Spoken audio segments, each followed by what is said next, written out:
tahun 2021 ini, pemerintah Kabupaten Sukoharjo resmi melarang praktik penjualan dan pemotongan daging hewan non-pangan untuk dijual. Termasuk salah satunya adalah penjualan daging anjing. Mitos khasiat daging anjing dinilai menjadi satu di antara beberapa faktor yang membuat kuliner ekstrim olahan daging anjing bertahan selama ini. Di wilayah Sukoharjo sendiri, kuliner anjing lumayan populer bagi segelintir masyarakat. Ada 10 warung olahan daging anjing yang membutuhkan sekitar 30 ekor anjing perharinya. Sekalipun Pemkab sudah melarang praktik perdagangan daging anjing, bisnis ilegal anjing untuk dikonsumsi masih marak terjadi. Tapi kali ini jajaran Polres Sukoharjo berhasil mengamankan puluhan anjing asal Garut, Jawa Barat tanpa dilengkapi surat keterangan kesehatan hewan. Anjing-anjing itu akan dijual ke wilayah Sukoharjo. Bagaimana cerita tentang penggagalan penjualan anjing tersebut? Mari kita langsung ngobrol dengan Kapolres Sukoharjo, AKBP Wahyu Nugroho. 2 minggu lalu, Polres Sukoharjo menyelamatkan 53 ekor anjing yang nantinya bakal dikonsumsi. Nah, penyelamatan ini mendapat apresiasi dari aktivis komunitas pecinta satwa karena di Solo Raya ini baru Polres Sukoharjo yang melakukan aksi ini. Aksi ini digagas langsung oleh Pak Kapolres Sukoharjo, AKBP Wahyu Nugroho Setiawan. Nah, di kantor redaksi Jawa Pos Radar Solo, di rubrik Sri Medarit kali ini, kita langsung kedatangan langsung sama Pak Wahyu Nugroho Setiawan ini. Selamat siang, Pak Wahyu. Mbak. Ya, terima kasih. Ya, Pak Wahyu, seperti yang sudah saya ngomong di depan tadi ya, Pak Wahyu ya. Bisa diceritain nggak sih Pak Wahyu kronologi mengungkap kasus ini tuh seperti apa? Awal mulanya? Ya, tentunya peristiwa ini terungkap tanggal 24 November, kira-kira 2 minggu yang lalu. Kita mendapatkan informasi dari masyarakat bahwasanya ada pengiriman satu truk ya, sebanyak 53 ekor. Tentunya waktu itu kita belum tahu jumlahnya, hanya mendapatkan informasi ada satu truk yang diangkut, anjing-anjing diangkut dengan satu truk dari wilayah Jawa Barat dan dibawa ke wilayah Solo Raya ini untuk nantinya akan diperdagangkan. Nah, tentunya berdasarkan informasi tersebut, petugas kami langsung melakukan penyelidikan ke lapangan dan kita awasi, kita pantau sepanjang perjalanan dan sampai akhirnya tiba di wilayah Kecamatan Kartosuro dan memang langsung menuju ke rumah yang memang ditengarai sebagai tempat untuk penjagalan ya, tempat untuk pemotongan anjing-anjing ini. Dan disitulah kita lakukan penangkapan dan setelah itu kita hitung ternyata memang betul ada 53 ekor anjing yang berhasil diselamatkan. Tentunya waktu itu kondisinya juga sudah tidak baik ya, artinya artinya anjing-anjing ini masing-masing ditaruh di dalam karung, dikarungin hanya kepalanya saja yang keluar, sehingga mereka tidak bisa bergerak dengan bebas, kemudian ditumpuk-tumpuk di dalam truk itu, sehingga mungkin kondisi seperti itu yang akhirnya ada satu yang mati. Oh baik, ya. Karena perjalanan jauh dari Jawa Barat ke Jawa Tengah. Betul. Oh baik. Betul. Kemudian seperti apa itu waktu Pak Wahyu menemukan 52 hidup yang satu mati gitu ya? Ya, tentunya setelah itu kita bawa anjing-anjing itu, kita tangkap, kemudian kita bawa ke kantor Polres Sukoharjo. Kemudian waktu itu juga kita mendapatkan bantuan dari salah satu NGO, Dog Meat Free Indonesia, DMFI. Kemudian masing-masing anjing tadi untuk penyelamatannya mereka ditempatkan di dalam sebuah apa itu namanya ya, mungkin seperti kandang gitu. Masing-masing tempatkan kandang yang bagus dan nanti kemudian dikeluarkan dari karung-karung, kemudian ditempatkan kandang-kandang tadi, sehingga untuk mereka bisa bergerak bebas, kemudian mendapatkan mungkin asupan, mungkin makanan di situ, sehingga mereka teman-teman dari DMF ini membantu kita untuk menyelamatkan sisanya tadi 52 ekor. Baik. Selain dengan NGO tadi, Polres Sukoharjo juga pasti melibatkan berbagai stakeholder pastinya. Nah, siapa saja ini Pak Wahyu yang terlibat dalam aksi penyelamatan anjing ini? Ya, tentunya khusus ketika penyelamatan ini kita dibantu masyarakat juga, masyarakat umum yang memberikan informasi. Tentunya nantinya, namun setelah proses penegakan hukum ini kan tidak berhenti harus sampai di sini aja. Kita nanti melakukan penegakan hukum, kita lakukan penyidikan, kemudian nanti apabila berkasnya sudah lengkap kita kirim ke jaksa, kemudian sampai di persidangan, dan kita akan terus kawal ini sampai nanti di proses persidangan. Namun untuk tindak lanjut di sini tentunya kita tidak berhenti pada proses penegakan hukum saja, karena memang maraknya, ya mungkin masih saya bisa katakan maraknya karena masih banyak, ada, ya, masih banyak di masyarakat betul. kita, ya khususnya di Solo Raya ini yang mungkin PKL Iya, pedagang iya. yang masih banyak ya. berdagang daging anjing ini. Iya. Dan di Sukoharjo sendiri sebenarnya kita sudah punya peraturan Bupati nomor 5 tahun 2020 itu pengaturan tentang PKL tadi, dan salah satu pasalnya itu mengatur tentang larangan untuk berjualan hewan non pangan. Oh ya, baik. Seperti kita ketahui, hewan non pangan itu sudah ada aturannya di surat edaran dari Kementerian Pertanian, di antaranya seperti kucing, anjing, mungkin biawak, ular dan sebagainya itu bukan merupakan hewan untuk pangan ya, sehingga baik. tidak untuk dikonsumsi. Tujuannya Iya. memang untuk itu, untuk dipelihara. Nah, terhadap hewan-hewan non pangan, PKL-PKL yang masih memperdagangkan itu, kita sudah bekerja sama dengan Pemda. Waktu itu begitu selesai penangkapan 1-2 hari, kami langsung membuat surat kepada Ibu Bupati untuk karena juga dorongan dari teman-teman dari komunitas DMFI, kemudian juga dari warga masyarakat, dukungan kepada Polres juga cukup banyak. Iya. Itu mungkin sampai beberapa hari itu datang terus bunga-bunga itu datang. Iya. Datang Karangan bunga itu. Kemudian juga dari komunitas-komunitas pecinta hewan tadi, ada dog lover, ada cat lover, macam-macam datang memberikan dukungan kepada kita. Bagaimana tindak lanjutnya Pak setelah penegakan hukum? Jangan hanya penegakan hukum saja. Ya, tapi memang kalau dari sisi polisi, penegakan hukum yang bisa dipidana itu ketika tadi ada orang yang membawa binatang atau hewan yang bisa menjadi media pembawa penyakit. Kita ketahui anjing ini bisa menjadi media penyakit rabies dari wilayah yang belum bebas, seperti katakan di Jawa Barat, yang belum bebas penyakit rabies masuk ke dalam Jawa Tengah yang dinyatakan sebagai wilayah yang sudah bebas rabies. Itu bisa masuk di dalam delik pidana, yaitu di Undang-Undang Peternakan, Undang-Undang 41 2014 di pasal 89. Tapi untuk di luar itu, perdagangannya di PKL tadi diaturnya melalui perda, dan di Sukoharjo sudah ada perdanya 5/2020.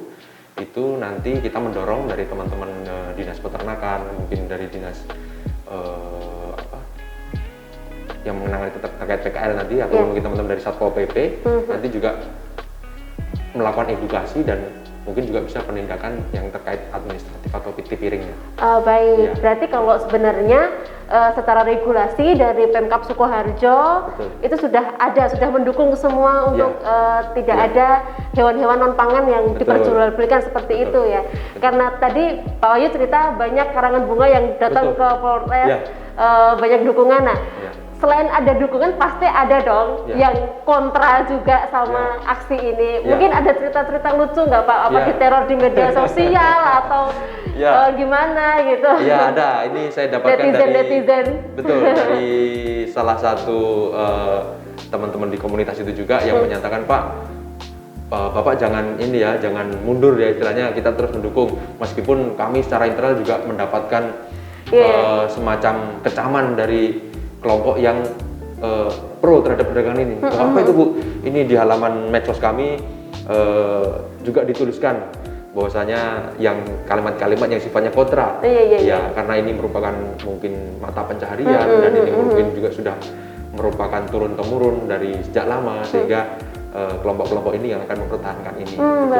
Ya, tentunya kan itu tadi sih, perlunya kita bekerja sama dengan Pemda untuk melakukan edukasi kepada masyarakat, karena memang tadi seperti saya singgung, hewan seperti anjing ini kan bisa menjadi media pembawa penyakit rabies, dan tentunya bukan untuk dikonsumsi. Belum lagi nanti kalau bicara terkait masalah agama, tentunya ada larangan-larangan terkait dengan konsumsi daging anjing ini. Ya. Pak Wahyu, kalau dengan adanya aksi penggagalan pengiriman anjing 53 anjing ini, itu berdasarkan informasi yang sudah dihimpun dari Polres Sukoharjo, itu sudah berlangsung berapa lama sih Pak? Kan tidak mungkin hanya sekali ini saja ya Pak ya? Jadi menurut hasil pemeriksaan kami terhadap orang yang membawa ini, karena dia ya istilahnya yang bosnya ya sekalian dia yang mengambil dari wilayah Jawa Barat kemudian mendanai sampai ke sini, dia katakan sudah sekitar 5 kali. Oh, sudah 5 ya, kali. Sekitar 5 kali dan jumlahnya juga lumayan, paling sedikit itu dia bawa 20 dan paling banyak itu pernah 80. Oh, ya banyak juga dari dia, ya sebenarnya. Ya mungkin bisa sebulan sekali kan. Iya. Sekali, sehingga mungkin kalau kita hitung rata-rata sebulan sekali berarti sudah selama 5 bulan begini nih. 5 bulan ini. Kami tanya motifnya apa? Ya karena pandemi Pak, gitu ya, alasan tidak ekonomi. Ada ekonomi ya, tentunya betul. Karena kita lihat di sini ada pasar sehingga dia beranikan diri atau mungkin ya itu tadi melakukan pekerjaan ini. Oh gitu, memang ternyata pandemi ini sangat itu ya Pak ya, mengubah segala apapun ya, termasuk ekonomi gitu. Baik. Nah kalau dari Pak Wahyu sendiri, motivasinya apa sih Pak?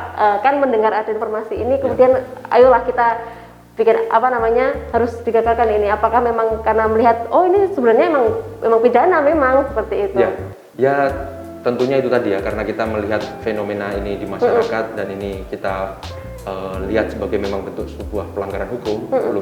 Belum lagi kalau tadi kita lihat juga sebagian masyarakat ternyata juga tidak menyetujui terhadap konsumsi daging anjing ini. Kalau saya baca di beberapa literatur, sebenarnya orang yang mengkonsumsi daging anjing ini hanya 3%. Artinya kan sedikit sekali sebenarnya. Ya sedikit sekali, artinya kan 90 sekian persen artinya sebenarnya kontra atau tidak setuju terhadap perdagangan daging anjing. Artinya berarti sebagian masyarakat sebenarnya mendukung untuk tidak mengkonsumsi daging anjing. Nah, artinya kemudian juga didasari dengan berbagai aturan hukum, kemudian juga kita tahu bahwasanya di Kementerian Pertanian pun di Undang-Undang Pangan, di surat edarannya juga sudah dijelaskan apa-apa saja yang dilarang. Kemudian juga di tingkat provinsi juga sudah ada peraturan gubernur, kemudian di Sukoharjo juga sudah ada perdanya. Tentunya kenapa tidak kita tegakkan terhadap pelanggaran-pelanggaran hukum seperti ini. Tentunya itu motivasi sehingga kita bisa mengedukasi masyarakat kalau tradisi itu kan sesuatu yang baik ya. Saya melihatnya ini bukan suatu tradisi, jadi mungkin suatu perilaku yang kurang baik gitu ketika masyarakat mengkonsumsi ini. Baik. Nah, ke depan nih Pak, rencananya seperti apa Pak? Apakah nanti semakin memperketat lagi biar tidak ada yang mengulangi, misalnya kan pasti selalu ada yang mengambil celah ya Pak ya. Nah, seperti apa nih memperketat pengawasannya? Ke depan seperti apa? Tentunya kita akan selalu melakukan pemantauan, pengawasan terkait dengan perdagangan ilegal ini, daging anjing ini. Dan kami juga meminta bantuan karena tentunya polisi tidak dapat bekerja sendiri. Apabila ada masyarakat yang mengetahui atau mungkin mendapatkan informasi terkait dengan pengiriman anjing atau mungkin juga peredaran anjing tadi ya, silakan nanti tentunya dilaporkan kepada Polres Sukoharjo atau mungkin polsek-polsek jajaran agar kita bisa segera menindaklanjuti melakukan penegakan. Baik. Nah, selain anjing-anjing ini, mungkin ke depan akan ada target penyelamatan hewan-hewan yang lain nggak Pak? Tuh misalnya ya hewan-hewan yang dilindungi tapi ternyata diperjualbelikan atau seperti apa, kan juga banyak nih. Betul. Memang ada seperti apa ya? Isu yang mungkin juga beredar di masyarakat, ada juga kelompok-kelompok yang suka menyiksa binatang. Itu ada juga yang ketika melakukan penyiksaan itu ada semacam kesenangan sendiri. Nah tentunya itu juga suatu bentuk pelanggaran hukum juga untuk menyiksa hewan-hewan, artinya hewan-hewan peliharaan itu kemudian disiksa. Ini bentuk pelanggaran. Tentunya kita juga akan mencari ataupun ada masyarakat yang memberikan informasi seperti itu, tentunya kita sangat welcome dan tentunya itu juga akan kita lakukan penegakan. Sudah dapat bocoran belum nih Pak? Ada, cuman belum lengkap datanya. Belum akurat ya, belum akurat kan, dan itu kan harus, kalau kita berbicara terkait hukum itu harus akurat, kapan, di mana, oleh siapa, harus jelas. Harus jelas ya. Baik, nah mungkin edukasi ke masyarakat dengan adanya aksi ini, kan tadi Pak Wahyu cerita masih banyak yang mengecam gitu. Nah, edukasi yang untuk mereka yang mengecam ini apa sih Pak Wahyu yang biar mereka tuh berpikir ulang untuk pro dengan jual beli anjing ini? Ya tentunya kembali kami ingatkan bahwasanya pemerintah tentunya sudah mengatur tadi di Undang-Undang Peternakan, di Undang-Undang Pangan, kemudian juga berserta aturan turunannya ya di surat edaran di Kementerian Pertanian sudah ditentukan mana yang hewan pangan, mana yang bukan, dan meskipun tadi seperti saya singgung sudah ada masyarakat yang katakan itu sebenarnya bukan tradisi, mungkin sudah turun-temurun, tapi itu adalah suatu perilaku yang kurang baik. Nah, kami menghimbau mungkin juga nanti kita bekerja sama tadi dengan pemerintah daerah untuk bekerja sama melakukan himbauan-himbauan kepada PKL karena memang kalau di level PKL ini Mbak masih ranahnya adalah ranah dari tadi di Perda dari pemerintah setempat yang melakukan penegakan hukum, nanti teman-teman dari Satpol PP tentunya kita siap untuk melakukan pendampingan nanti apabila teman-teman Satpol PP ini akan melakukan penindakan ke pedagang-pedagang tersebut. Tentunya kalau masyarakat sudah berhenti mengkonsumsi, artinya pasar itu turun, tentunya kan penyedia jasa ini akan menurun sendiri. Juga hilang juga udah karena sudah tidak ada permintaan lagi seperti itu ya Pak Wahyu. Betul. Baik. Ya. Pak Wahyu, ini pertanyaan terakhir tapi ngobrolnya lebih luas aja. Ya. Jadi Pak Wahyu tuh jadi polisi itu sejak tahun kapan sih? Udah berapa lama ini? Ya, saya masuk sekolah polisi tahun 2000. Masuk di Akademi Kepolisian sekarang. Kemudian lulus dari Akademi Kepolisian tahun 2003 sehingga 3 tahun lebih saya melaksanakan pendidikan. Kemudian 2003 lulus, saya mendapatkan penugasan pertama di Polda Metro Jaya, Jakarta. Kemudian beberapa kali wilayah penugasan saya sempat ke markas besar, kemudian saya sempat juga mengikuti operasi di Aceh. Kemudian saya juga pernah dinas di Sulawesi Barat, kemudian pernah juga di lembaga pendidikan di Akpol sendiri untuk menjadi pengasuh. Juga pernah mengikuti pasukan perdamaian di Darfur, Sudan tahun 2008 ya, 2009 di Darfur, Sudan yang gurun pasir yang panas pernah juga, dan terakhir kemudian kembali ke Mabes Polri dan sekarang di Sukoharjo. Nah, kalau di Sukoharjo kan ada ini gebrakan aksi penyelamatan anjing ini. Kalau di daerah-daerah atau mungkin waktu di Sudan ada pengalaman yang mungkin berkesan yang tidak terlupakan dan kalau saya nggak jadi polisi nggak mungkin merasakan pengalaman ini. Apa nih Pak Wahyu, boleh diceritain sedikit nggak? Sudan itu boleh saya katakan negara yang karena di padang pasir ya, kering, panas, tidak ada apa-apa, air susah. Artinya kita tinggal di negara yang air melimpah, iklimnya juga tropis, nggak terlalu panas, nggak terlalu dingin. Itu bisa kita jadikan pelajaran untuk lebih banyak bersyukur ya. Karena saya di sana air dijatah sehari cuma 15 liter. Itu untuk makan, untuk mandi, untuk dan lain-lain. masak, dan jatahnya satu orang pasukan itu hanya 15 liter. Sementara di sini kita mau 15 liter untuk mau nyam tanaman aja itu. Kita nyiram air aja, nyiram bunga aja udah berapa. Iya. Artinya pengalaman saya di sana itu kan waktu itu juga konflik ya antara pemerintah, kemudian juga banyak faksi-faksi yang melawan pemerintah, kemudian negaranya konflik tersebut tentunya masyarakatnya menjadi hidupnya tidak tenang, mereka harus tinggal di pengungsian, kemudian setiap hari kita selalu dengar suara tembakan. Bagaimana mau membangun orang negaranya saja tidak aman, berkonflik, ya tentunya itu cerita negara orang, jangan sampai itu terjadi di negara kita, jangan sampai kita negara yang berbineka tunggal ika ini aman, gemari pahlawan jinawi ini diganggu oleh orang-orang yang tidak bertanggung jawab, membuat konflik, membuat keramaian, yang akhirnya nanti masyarakat resah, pembangunan tidak lancar, yang akhirnya kan dampaknya terhadap kita sendiri. Tentunya marilah kita syukuri tinggal di negara yang aman damai ini. Kemudian kita juga mari kita jaga kerukunan, kamtipmas di wilayah kita masing-masing, sehingga pemerintah bisa melakukan pembangunan yang dampaknya nanti kan kemakmuran kembali kepada masyarakat sendiri. Kalau di Sukoharjo sendiri sudah berapa lama ini Pak Wahyu? Saya jalan 6 bulan. Oh, sudah 6 bulan.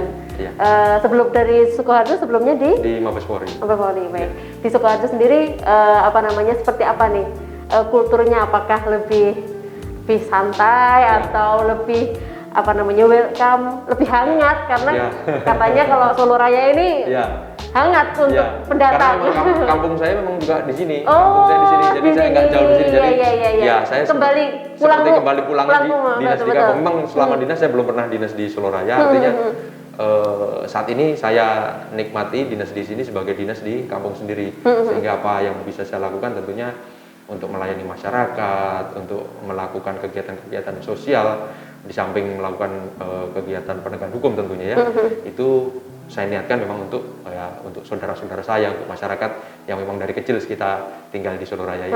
Baik, oh gitu. Baik, terima kasih banyak Pak Wahyu sudah mau ngobrol-ngobrol, mau membeberkan cerita-cerita soal aksi penyelamatan anjing kemarin. Terima kasih banyak sudah mampir ke Jauh Sadar Solo.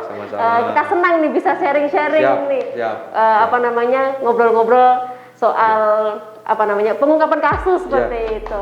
Baik, viewers Sadar Solo TV, hari ini kita sudah ngobrol sama Pak Wahyu dan kita tunggu aksi-aksi penyelamatan Pak Wahyu lainnya. Nanti kita update lagi info-info selanjutnya seperti apa. Saya Faya, wartawan Radar Solo, pamit. Dadah. Siap.